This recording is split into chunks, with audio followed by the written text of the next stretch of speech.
Hello friends, I welcome you to the learning academy YouTube channel. आज के video में basically हम लोग बात करेंगे नेशन के बारे में, राष्ट्र के बारे में कि क्या होता है हमारा राष्ट्र, क्या होता है नेशन। जब एक प्रकार के लोग मिलकर के साथ में रहते हैं तब बनता है हमारा नेशन। इन सब बेसिक कॉन्सेप्ट के बारे में डिस्कस करेंगे कम से कम समय में, और डिस्कस करेंगे एट्रीब्यूट्स क्या हैं हमारे नेशन के। ठीक है, तो चलिए वीडियो को स्टार्ट करते हैं। तब तक आप वीडियो को लाइक कर दीजिए, चैनल को सब्सक्राइब कर दीजिए और वीडियो को ज़्यादा से ज़्यादा शेयर करिए ताकि मुझे भी मोटिवेशन मिले ऐसे और वीडियोस बनाने का। The nation as a conceptual entity refers to a grouping of people who at a minimum share a sense of common identity, usually associated with a particular territory or homeland.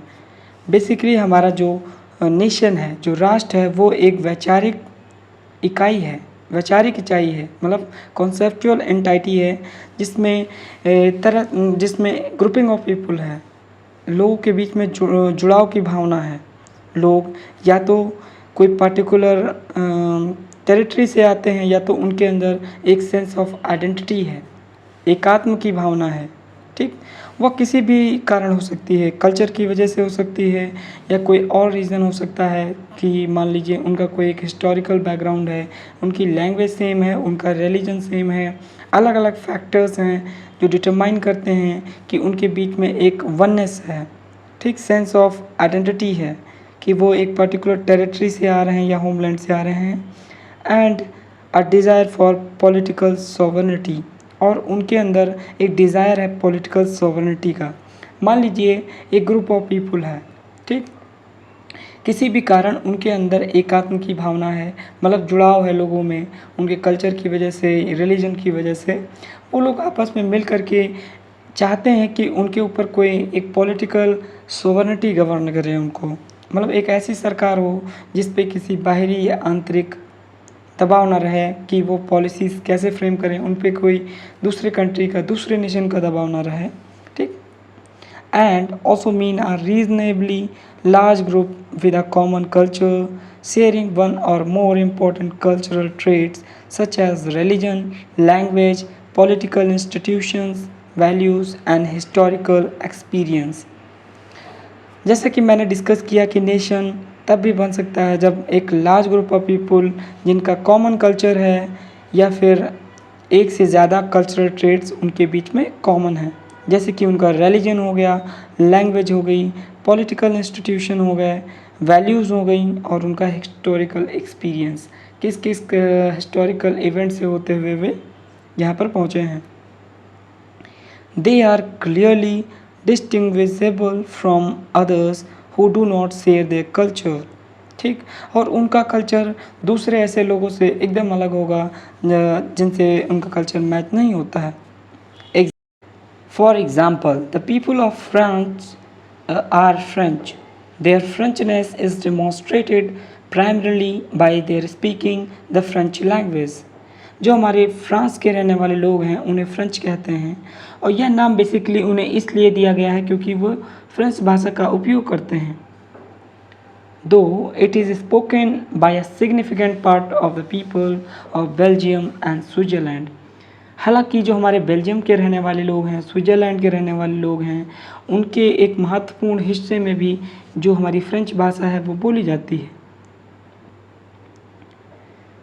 But within the whole body of French speakers a complex of social ideas and attitudes, परंतु लेकिन जो हमारे France के रहने वाले लोग हैं उनके द्वारा जो फ्रांसीसी बोली जाती है, उनके भीतर जब वे बोलते हैं तो एक सामाजिक विचारों और जो दृष्टिकोण है, ठीक, वो एक परंपरा और संस्कृत के एक जटिल समूह से आती है। ठीक, क्योंकि जो हमारे फ्रांस के रहने वाले लोग हैं उनके बीच में जो भाषा बोली जाती है, उनका जो एक तरीके से हम कह सकते हैं कि उनके जो सोशल आइडियाज़ हैं, एटीट्यूड है, वो मैच करता है, कहीं ना कहीं जुड़ाव देखने को मिलता है हमें। French tradition and culture distinguish as the French themselves. This is the cement which bind the people together and make them cohere into a nation. यह सब चीज़ें जो है एक सीमेंट की तरह काम करती हैं, जो लोगों के बीच में सोशल आइडियाज़ हैं, उनका जो एटीट्यूड है और लोगों से अलग बनाते हैं, और यह सीमेंट की तरह काम कर उन लोगों को जोड़ने का काम करती है। The member of a nation recognize a common identity, but they need not to reside within a common geographical area. Example, Jewish nation refers to the member of the Jewish culture and faith throughout the world, regardless of their place and origin. जो हमारे member होते हैं किसी भी nation के, उनके बीच में एक कॉमन आइडेंटिटी होती है। यह ज़रूरी नहीं है कि वो किसी एक कॉमन जोग्राफिकल एरिया में रह रहे हों। जैसे कि फॉर एग्ज़ाम्पल अगर हम देखें जेविस को, तो जो हमारे जूइश कल्चर के जो लोग हैं, उनका कल्चर और उनका फेथ पूरे वर्ल्ड में विस्तृत है। वो किसी एक कॉमन जोग्राफिकल एरिया में नहीं रह रहे हैं। लेकिन ऑन द अदर हैंड अगर हम फोकस करें, when a nation does not have a territory to call its own or a nation without state, we call it a stateless nation. अगर हम दूसरी तरफ देखें, अगर किसी राष्ट्र के पास अपना कहने के लिए कोई क्षेत्र नहीं है, कोई राष्ट्र है उसका कोई अपना क्षेत्र नहीं है, उसकी कोई फिक्स्ड टेरिटरी नहीं है जिसे वो अपना कह सके, या हम कहें कि राज्य के बिना जो राष्ट्र नहीं होता है, अगर राज्य के बिना राष्ट्र नहीं है तो उसे हम स्टेटलेस नेशन कहेंगे। ऑलरेडी हम लोगों ने डिस्कस कर लिया है कि नेशन क्या होता है और स्टेट क्या होता है। स्टेट के अलग अलग हमारे जो कंपोनेंट्स हैं वो डिफ़ाइन करते हैं कि स्टेट क्या होता है। उसके अंदर पॉपुलेशन आती है, टेरिटरी आती है, गवर्नमेंट आती है, इकोनॉमी आती है। We have already discuss this point in the previous videos. और जो हमारा नेशन होता है उसमें बेसिकली उन लोगों को संदर्भित करता है जिनके बीच में कोई कॉमन आइडेंटिटी हो। जैसे कि हम लोगों ने अभी कुछ देर पहले डिस्कस किया था कि उनके बीच में कोई कॉमन आइडेंटिटी है, कोई कल्चर शेयर कर रहे हैं, या फिर कोई हिस्टोरिकल बैकग्राउंड सेम है, या उनकी लैंग्वेज सेम है। ठीक, ये सब चीज़ें उनके एक नेशन को डिफ़ाइन करती हैं। लेकिन अगर कोई नेशन है उसका कोई टेरिटरी नहीं है, फिक्स्ड टेरिटरी नहीं है, तो उसको हम स्टेटलेस नेशन कहेंगे। फॉर एग्ज़ाम्पल कुर्द जो है वो हमारा स्टेटलेस नेशन को रिप्रेजेंट करता है। The concept of nation is essentially a geographical concept because a nation denotes a group of people with a strong sense of belongingness to their homeland. हमारा जो राष्ट्र है उसकी जो अवधारणा है वो बेसिकली भौगोलिक अवधारणा है, मतलब कि जोग्राफिकल या फिर हम कहें टेरिटोरियल की भावना है, क्योंकि यह ऐसे लोगों को या ऐसे लोगों के समूह को दर्शाता है जिनके अंदर जो है अपने मातृभूमि और स्थान के प्रति एक मजबूत जुड़ाव लगाव की जो भावना है वो निहित होती है, and also place loyalty to the groups as a whole. और समग्र रूप से समूहों के प्रति निष्ठा रहती है जिनमें वो रह रहे हैं, उनके लोगों के प्रति उनकी जो निष्ठा है, विश्वास है और जो जुड़ाव है वो कहीं ना कहीं देखने को मिलता है। नेशनलिज्म, अब नेशनलिज्म को हम लोग देखते हैं, is the feeling of belonging to as well as belief that a nation has a natural right to determine its own affair. Basically हमारा जो राष्ट्रवाद है वो अपनेपन की भावना है, एक एकात्म की भावना है, और इस एकात्म भाव की भावना के साथ साथ जो हमारा विश्वास है किसी भी राष्ट्र के प्रति, ठीक, वह यह भी निर्धारित करता है कि वो अपने मामले में जो निर्णय करने के अधिकार हैं उनके स्वयं के होंगे, ठीक, और यह उनका एक प्राकृतिक अधिकार भी है। The desire of culture, linguistic and the religious group to achieve the political status that would give them a limited measure of self-government. जो उनकी डिज़ायर है कल्चरल, लिंग्विस्टिक और रिलीजियस ग्रुप की, ताकि उन्हें एक पॉलिटिकल स्टेटस जो है वो मिल जाए, ताकि वो जो उनकी सेल्फ गवर्नमेंट है उसके मेजर्स को, उनके लिमिटेड मेजर्स को अपनाने में उनको आसानी हो। ठीक, sufficient at least to allow them to protect and defend their culture individuality is fairly a recent phenomena. ठीक, nationalities come into existence only when a certain objective bonds delimit a social group. जो हमारी राष्ट्रीय तभी अस्तित्व में आती है, जो राष्ट्रीयता है, नेशनैलिटीज़ जो हैं वो तभी अस्तित्व में आएंगी जब कुछ वस्तुनिष्ठ बंधन किसी सामाजिक समूह का परिसीमन करते हैं। मतलब जो ऑब्जेक्टिव्स हैं, ठीक, वो डिलिमिट अ सोशल ग्रुप, सामाजिक समूह के को डिलिमिट करेंगे, तभी जो हमारी नेशनैलिटीज़ हैं वो एग्जिस्टेंस में आएंगी।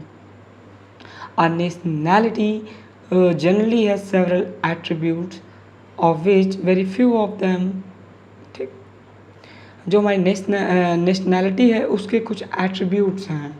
कौन कौन से एट्रीब्यूट्स हैं, उसके कुछ एट्रीब्यूट्स को हम लोग यहाँ पे डिस्कस करेंगे। पहला एट्रीब्यूट है हमारा कॉमन डिसेंट। कॉमन डिसेंट का मतलब होता है कि हमारा जो वंश है वो समान है, ठीक, समान वंश के हम लोग आते हैं। ये एक एट्रीब्यूट है जो हमारे दर्शाता है नेशनैलिटी को। जब हम एक ही वंश से आ रहे हैं तो हमारे जो ट्रेडिशंस होंगे, कल्चर होंगे, जो बिलीफ होंगी, वो कहीं ना कहीं सेम होंगे। Common descent, belief in common biological descent may have some cohesive force among their tribal societies. मतलब जो एक समान जैविक वंश में, ठीक, जो विश्वास जनजातीय समाज के बीच में कुछ एकजुटता शक्ति हो सकती है। जब हम अगर सेम ट्राइबल ग्रुप से आ रहे हैं तो उसमें एकजुटता देखने को मिलेगी। इसके बाद हमारा जो सेकंड एट्रीब्यूट है नेशनैलिटी का, वो कॉमन लैंग्वेज है। It is the most frequent and obvious sign of the social cohesion. ठीक, अगर हम समान भाषा बोल रहे हैं तो समान सामाजिक जो एकता है, इसका ये आम और स्पष्ट संकेत हो सकता है। ठीक, तो कुछ अलग राष्ट्र हैं जैसे कि ऑस्ट्रेलिया हो गए, न्यूजीलैंड हो गए, ग्रेट ब्रिटेन हो गए, यूएसए हो गए, कनाडा हो गए, ठीक, वहाँ पे इंग्लिश बोली जाती है, अंग्रेजी बोली जाती है। ठीक, इसके बाद हमारा जो लास्ट एट्रीब्यूट आता है जो हम डिस्कस करेंगे वो रिलीजन है। ठीक, जो कि हमारा धर्म है। It is a powerful political force. यह एक प्रकार से शक्तिशाली राजनीतिक शक्ति है। पावरफुल पॉलिटिकल फोर्स हम देखते भी हैं, जो हमारा रिलीजन है उसका एक अहम रोल होता है हमारे पॉलिटिकल स्टेबिलिटी में। Example, in Arab world, the Catholic Church constitute a significant part of the cement of police and Irish nation। अगर हम एग्जाम्पल देखें तो अरब दुनिया में कैथोलिक चर्च पुलिस में और आयरलैंड में राष्ट्र जो होते हैं उनके बीच एक सीमेंट की तरह काम करता है और उसका एक महत्वपूर्ण हिस्सा भी है।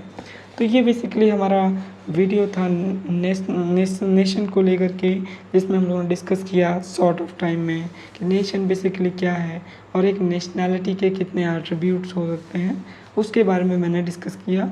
I hope in short of time you understand the video very well.